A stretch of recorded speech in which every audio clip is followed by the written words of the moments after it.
What is going on? Welcome back to another episode of It's a Blast podcast. My name's Mike, also known as the EOD Happy Captain on X. Today, I'm sitting down with Anthony Anderson, a former infantryman who runs Guardians of Valor, an organization who reports on individuals who falsely claim or embellish their service records. Let's get started. Welcome to the It's a Blast podcast. My name is Mike. Here, I talk to members of the veteran and military community about their leadership style and how the military has affected their lives. Let's get started. What is going on? I am sitting down with Anthony Anderson, who runs Guardian of Valor, dealing with stolen valor across the political sphere, the internet, and anywhere in between. Brother, what is going on today? What's going on, brother? Just doing my thing. Yeah, man. Look, in the last couple months, you have really exploded online on Twitter or X, and really kind of seeing, what it is that you do. But I think in order to tell this story, we need to start at the beginning. So you are a prior infantryman. Let's talk about your time in the Army, man. Why the Army? What made you want to join? Well, my dad's a Vietnam vet. He served 2 tours in Vietnam, so I grew up around him. Him telling me his stories of Vietnam. He had PTSD at that back in those days. PTSD, it wasn't called that. But I experienced him, with his night terrors, waking up in the middle of the night, and I always, as a young kid, I always wondered, what was going on with him. And as I got older, I started thinking about joining the Army. I wanted to follow my dad's footsteps. And so he sat me down one day. He said, "Look," he said, "let me talk to you. If this is what you want to do, I want you to know what you're in for."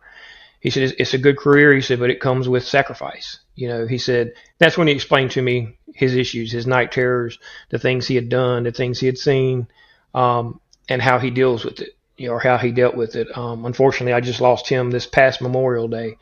And so he was the main reason I joined. I joined up, or actually right after 9/11. 9/11 was another reason. And I think that was a lot of people's reasons for joining, was after the 9/11 terror attacks. I watched it live on TV. And, I had, that was pretty much my passion for joining. So I joined up, spent, right at 16 years in. I got medically discharged in 2016. I'm currently 100%. Did one tour in Afghanistan during the surge, 09 through 10. I think you and I were there around the same time, if I'm not mistaken. Yeah, I think we were. And yeah. So that's pretty much the basis of it. And in the middle of that, about halfway through my career in the Army is when I came across, my first Stolen Valor. When I got back from Afghanistan, go ahead. No, I was going to say, do you know what Stolen Valor was at the time? I mean, was this a new concept to you, or was this something you had heard about before? I'd never heard about it, never knew anything about it. I didn't even know what the term was. I came home from Afghanistan, and right about that time, Facebook pages were becoming a thing. They just started coming out. So a couple of infantry brothers of mine, we got together and created a page called U.S. Infantry.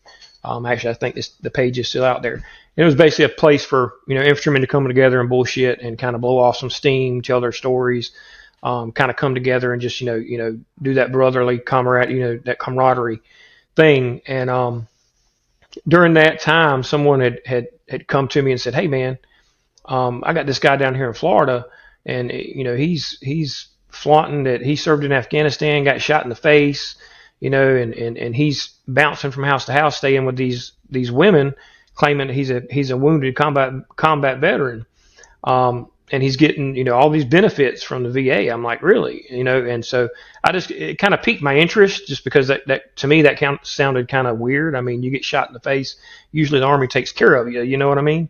And right. He was claiming he wasn't. Yeah. So he was claiming he wasn't getting support. Well, whatever. I started digging into it. That's when I came across what Stolen Valor was. I was introduced to a person named Doug Sterner. He was actually the original. Him and his wife wrote the original Stolen Valor Act of 2005. I got in touch with him. He basically started explaining to me what it was, how he did what he did, because he was one of the original Stolen Valor hunters. Um, and then he got me in touch with a lady named Mary Shantag. Her and her husband Chuck. Chuck was a prisoner of war during Vietnam, and what they did, and they still do. Well, Chuck has since passed, but his wife Mary, she still does. She still runs his mission. His mission was to out fake POWs from Vietnam. It's called the POW Network. So he introduced me to them, and basically all three of them took me under their arms and said, "Hey, man, if you want to get involved, here's what we do. Here's how we do it." They showed me the steps, and from that point forward, they kind of just, I was their apprentice, I guess you could say. They showed me the ropes, showed me how to get records, showed me how to prove, disprove, whatever. And so this guy was my first case. And once I started looking into it, I actually reached out to him, and he sent me a copy of his 214. And I knew what a 214 looked like, and I looked at this guy's 214, man. I'm like, dude, in block 18, he had 100 and some odd confirmed kills. I'm like, shit, yeah, the Army does not put confirmed kills on your DD 214 in block 18. So, Right. kind of threw up some red flags. So I started digging into him. Come to find out, he had a long history of impersonating a soldier. He had actually took that 214, turned it into the VA, and was actually getting benefits based off of that fake DD 214. And I was like, wow, dude, I've got buddies that were injured. I've got buddies that lost their lives. And here's this guy going around claiming something he never experienced. And he's getting, money based off of this, getting benefits from the VA. So I basically did a story. I investigated it, posted him up on the Guardian of Valor website. Within about a week, I got a call from the FBI. And the FBI said, hey, man, we saw your case online. Can you send us everything you've got? We're gonna look into this guy. So I sent the FBI all my casework. Man, within 2 weeks they had this dude arrested. They prosecuted him. He ended up getting 5 years in prison, and ended up having to pay back like $280,000 to the VA. And so that's basically what got me started in the Stolen Valor arena. Along with Don Shipley was another mentor of mine. Me and him, to this day, me and him still talk. I know Don Shipley. He's the big seal guru that outs all the fake seals. So basically, that's kind of how it started. Let's back up a step for the people that are listening or watching that may not know, what is stolen valor? What is the definition of it? Because I know that act has been rewritten a couple of times. There's the original and then there was the rewrite.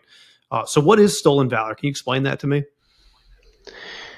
Well, the legal definition of stolen valor is if you claim certain awards, and I think there's a total of 10 is valor awards, basically like your CIB, your CAB, your Medal of Honor. If you claim those types of awards and you gain monetarily, that's considered stolen valor and can be prosecuted under the federal statute. The original Stolen Valor law, which you were just speaking about, was written in 2005 by my friend Doug Sterner and his wife. It was shot down by the Supreme Court because it violated the First Amendment, which I agree with. It was a very broad very broad law. Basically, me and you sitting here bullshitting, and you tell me, hey man, I was a Navy SEAL.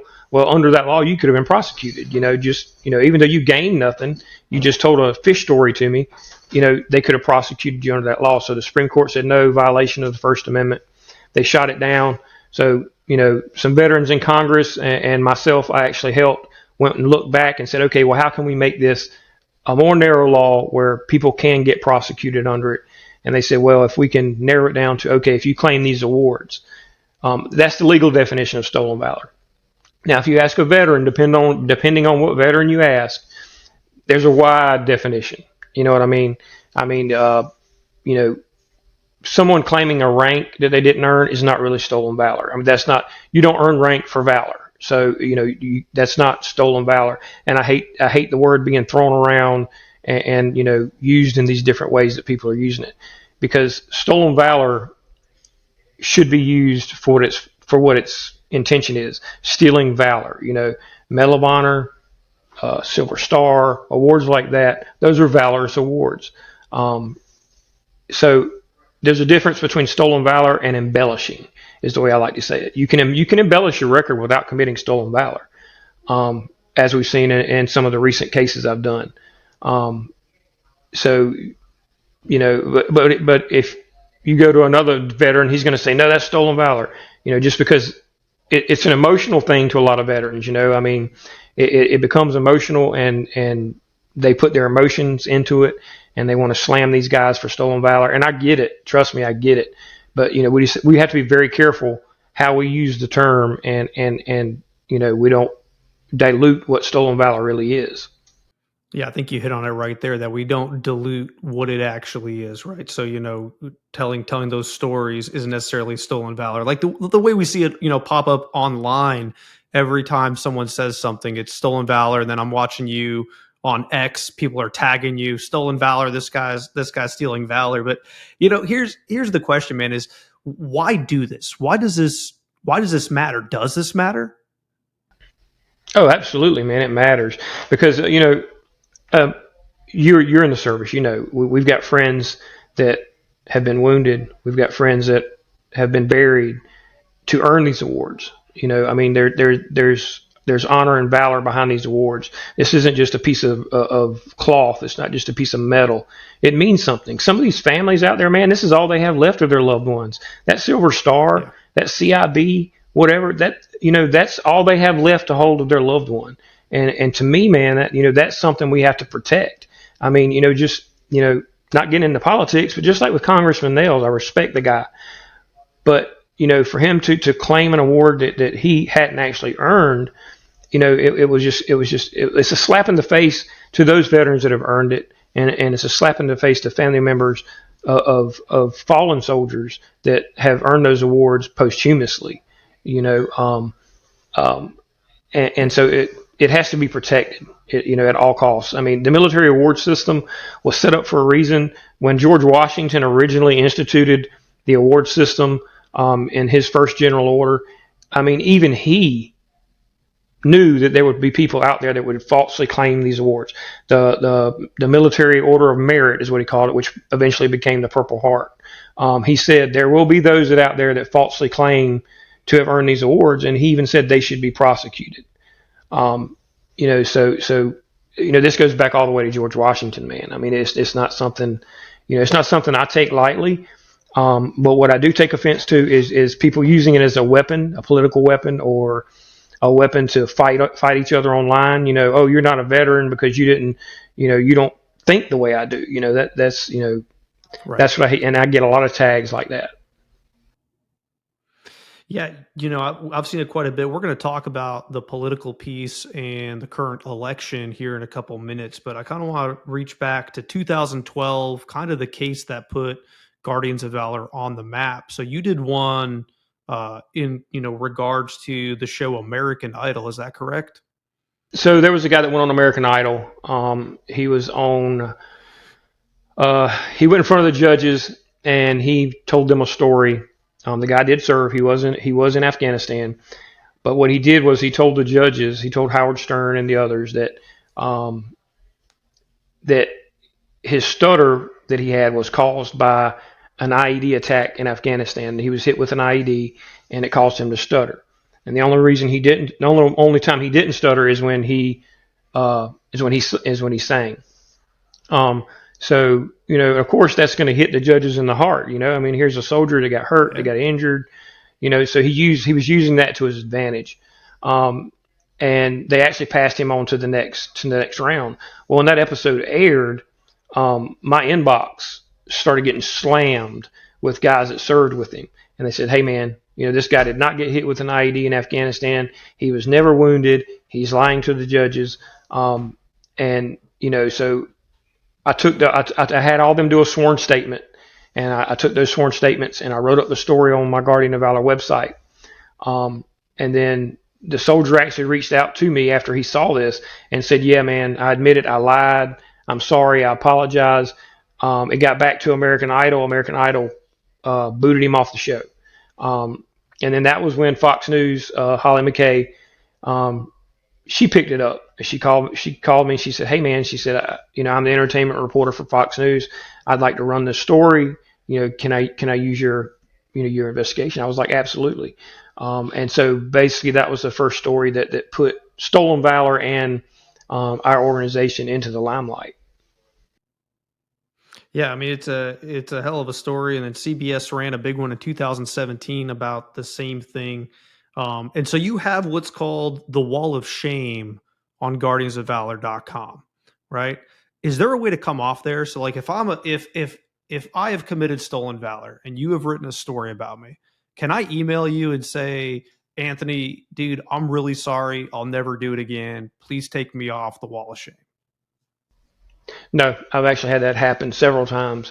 And the wall of shame is being rebuilt right now. I'm having some technical issues, so a lot of the stuff isn't showing like it's supposed to. Right. But I'll give you one example. There was a Marine that I had that I did a story on, and dude, he had an exemplary career. I mean, he spent 20 plus years in the Marine Corps. He was a DI. He was actually giving speeches at Paris Island to these graduating classes of Marines, new Marines, and everybody respected him. Well, one of the chaplains reached out to me because he said, "Hey man, this guy's story just doesn't add up." And he said he claims he was in the Beirut bombing in the 80s, and he was the last one pulled out of the rubble. He said, but I've done some research, and the last one pulled out of the rubble was a chaplain, and it wasn't him. And I'm like, okay. So I reached out and I pulled his records. Come to find out, he was not in Beirut. He actually entered the Marines after the Beirut bombing happened. The guys from that actually survived Beirut actually reached out to me because they had heard about it, and they were pissed. And they said, "Look, Yeah. this guy's a liar. He was not the last one pulled out of the rubble. One of the guys even told me, he said, I personally pulled the chaplain out of the rubble. He was the last survivor. This guy was not there." And so I posted this guy's story up. The Marine Corps actually once they seen it, they actually banned him from the Marine Corps Paris Island, told him he was never allowed to come back on the base. And his wife actually reached out to me several times, and she said, "Hey, he's really sorry about what he did. Can you please pull him off the wall of shame? His reputation's been destroyed." I said, "No, ma'am." I said, "I'm sorry, I can't do that." I said, "He's really, I mean, this is really bad. I mean, he took the honor and valor from these guys that survived the Beirut bombing and those who didn't, and made that story his own when he was never even there. I mean, it wouldn't be fair for me to pull him off the wall, not pull everybody off, so but to be fair, the wall of shame is only for the most egregious stories of stolen valor. I don't put everyone up there.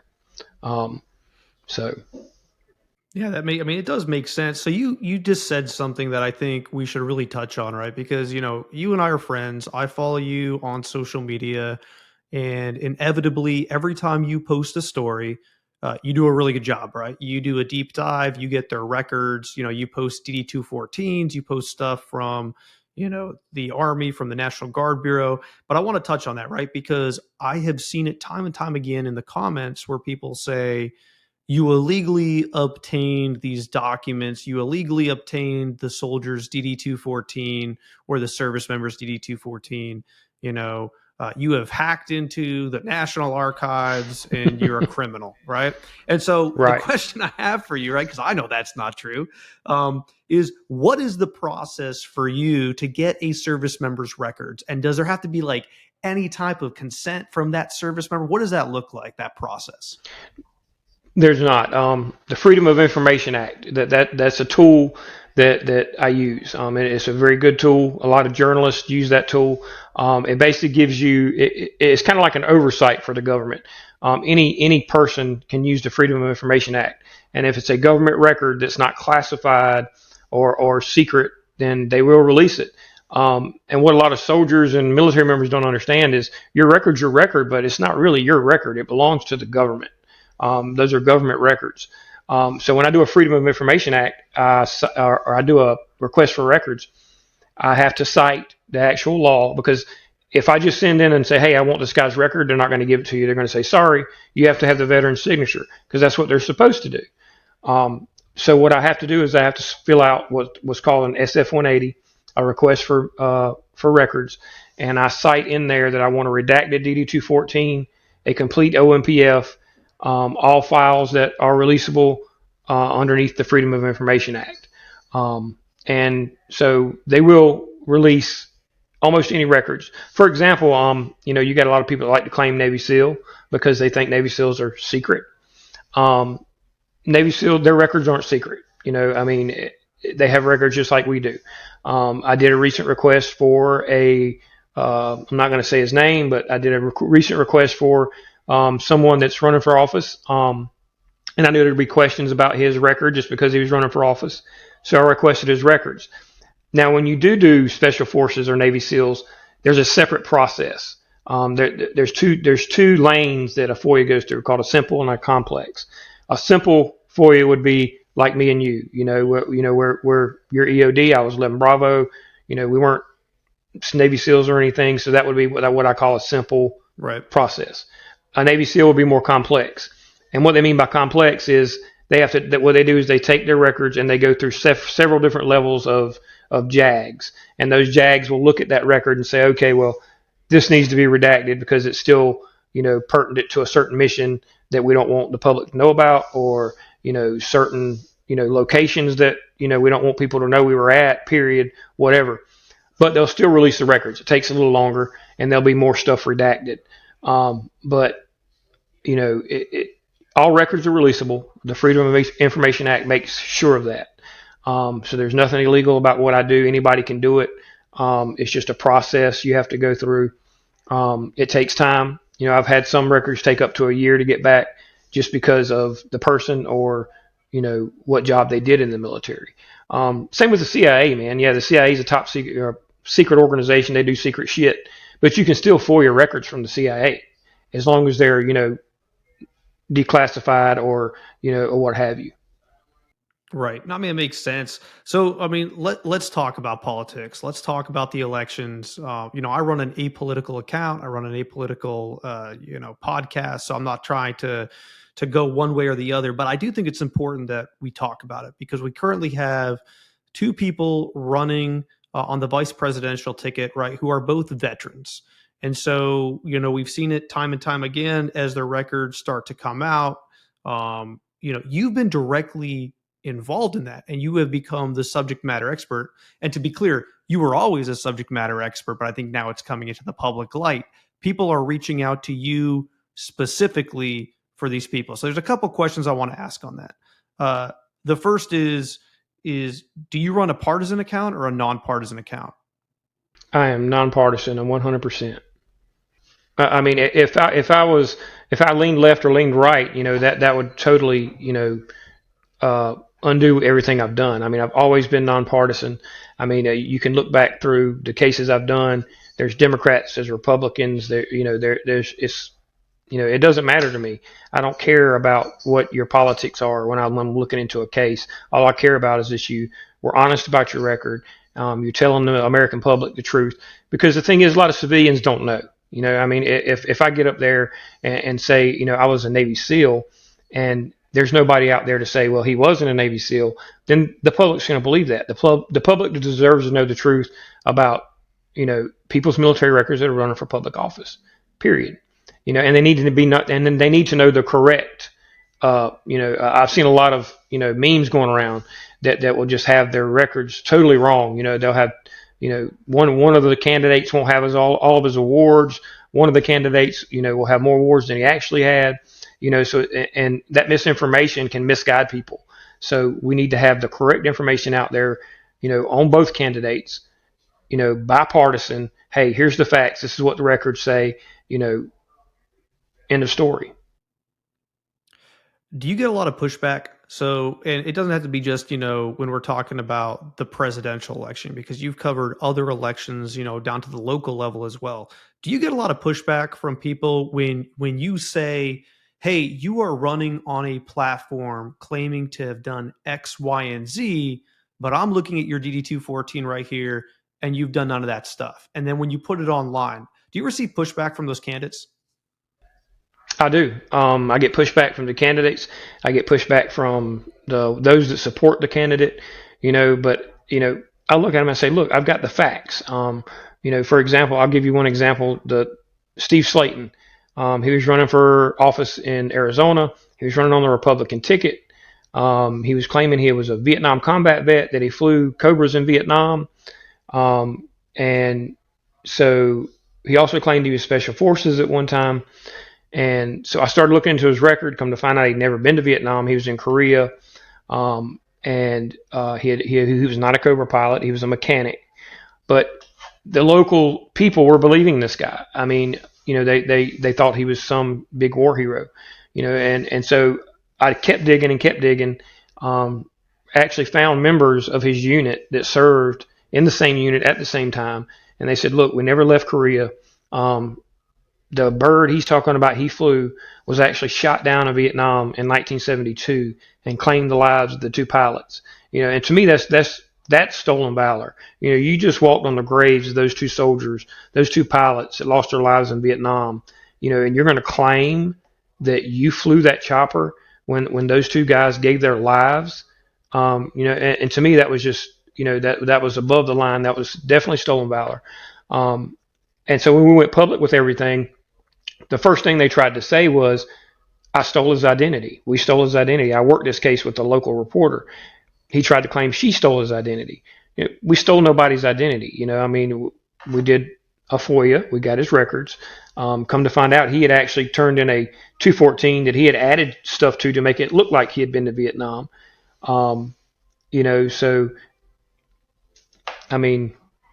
it's just, and I got pushback, from people that were pushing for him to win that election. He eventually lost. But the thing is with that case, I got support from both sides, mostly Republicans and Democrats, were on the same side. Even the local Republican Party even released a statement after they seen, the work and said, hey, we want you to withdraw from the race. You don't represent you don't represent us because you lied about your military service. Yeah, it's definitely, it definitely seems that you have massive bipartisan support online. And I think, that goes to the fact that you are only putting out the facts, and here's a question that I'm not sure anybody really has the answer to, but I'll ask it. I like to call it borrowed valor, right? The people that were in the military, but decided to embellish their records. Why? Why not just be proud of the service that you have done? The military, and I can speak for the Army, right? Because we were both in it. The Army has 190 occupational specialties, right? That's 190 jobs that the military and the Army have said these jobs are important to the overall organizational success. Why not just be happy with the job you've done and be proud of the work you've done? Less than 1% of the population joins the military. Why do you think people embellish their records? Man, I've been doing this for probably 15 years, and I probably can't nail down one reason in particular why they do it, because it's a wide array of things. Some of them do it because I think they feel guilty because they didn't do it. They don't think they did enough. Like with Steve Slayton, he served, he did his time. He could have ran on his record, man. Nobody would have cared, but he wanted to embellish and say he served in Vietnam. Did he feel guilty because he enlisted after, the Vietnam War was over and that, people around him had served in Vietnam? Maybe. I don't know. Then you've got those that do it for, just to get the attaboys and the pat on the back and, but as a military member, you should know better.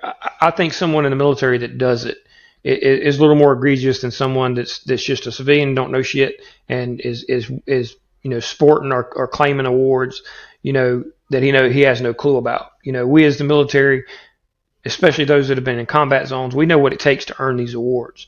These awards aren't given. A Purple Heart isn't just something that's given to somebody. You bled for that Purple Heart.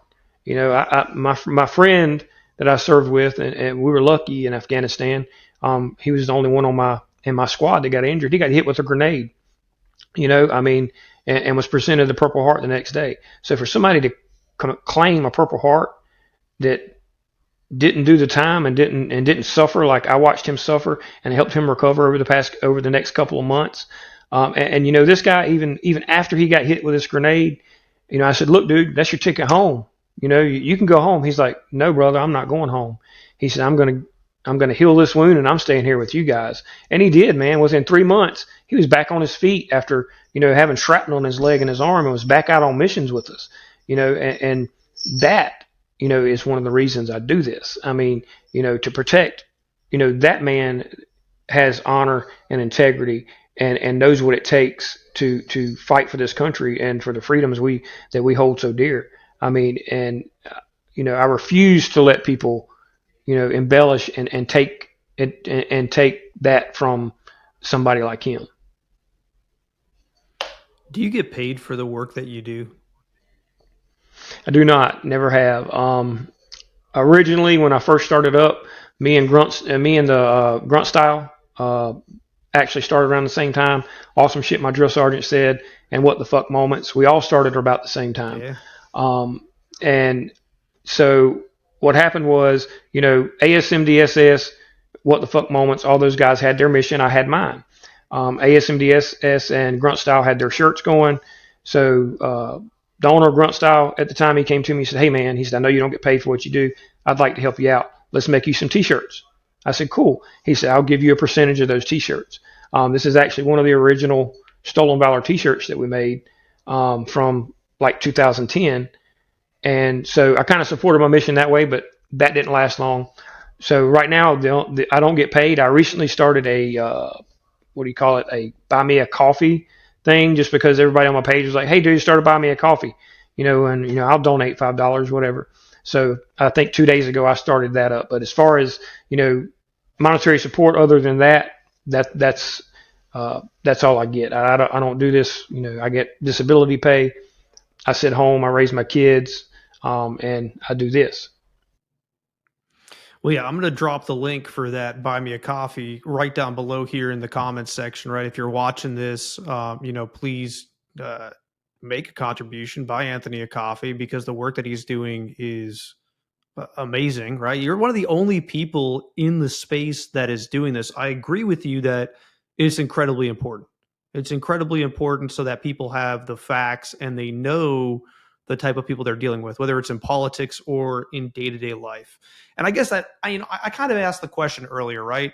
You're a nonpartisan account. You remain apolitical. You just present the facts.